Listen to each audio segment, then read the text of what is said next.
గ్రామీణ ప్రాంతాల్లో చెత్త సేకరణ కోసం స్వచ్ఛ భారత్ మిషన్ కింద 6.7 కోట్లు శాంక్షన్ చేశాం. 200 ఆటోలు ఇచ్చాం, 1200 ట్రైసైకిల్స్ ఇచ్చాం, 5000 పుష్ కార్ట్లు ఇచ్చాం. ఇవన్నీ ఇచ్చి కార్యక్రమాన్ని ముందుకు తీసుకుపోతున్నాం.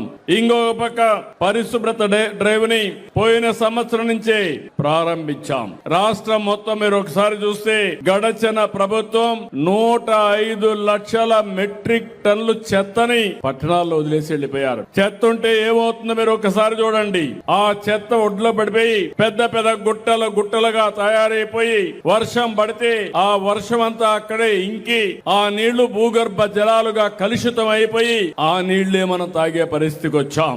అక్కడ వచ్చే చెడు గాలి మనమే పీల్చుకునే పరిస్థితికి వచ్చాం. ఈ రోజు దాని మీద ఒక ఉద్యమ స్ఫూర్తితో పనిచేస్తున్నాం. దగ్గర మీరు ఒకసారి చూస్తే 90% పట్టణ ప్రాంతాల్లో, గ్రామీణ ప్రాంతాల్లో మొత్తం ఈ యొక్క లెగసీ వేస్ట్ అంతా కూడా క్లియర్ చేశాం. మార్చి లోపల మీకు అందరికి హామీ ఇస్తున్నాం. 1,12,000 టన్నులు అంటే 1,12,00,000 టన్నులు చెత్తని పూర్తిగా తీసేసే బాధ్యత ఈ ప్రభుత్వం తీసుకుంటాం.